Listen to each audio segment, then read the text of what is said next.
With the learning is dangerous, ang knowledge sa iba, sa wisdom na nagmumula sa Diyos. Tatandaan natin yun. Mas nanaisin natin ang magkaroon ng karunungan kaysa naroon pakarami knowledge. Kasi ang knowledge kasi makukuha natin sa pag-aaral. No? Aral. Katulad nito na nakarinig kayo, no? May natuto kayo. Knowledge. Pero pagdating sa kalunungan, pinagkalooban kaya kayo ng kalunungan ng Diyos para maalaala ninyo at matandaan ninyong lahat yung mga pinagsasabi ni Ate Ate. Okay? Okay. So, ito na po yun. Propesya or ang mga tawag dito. Major prophets.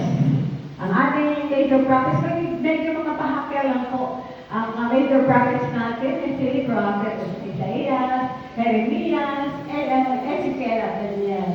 At meron po tayong sinasabing maliliit na mga propeta or the minor prophets. Parehas lang po sila mga propeta.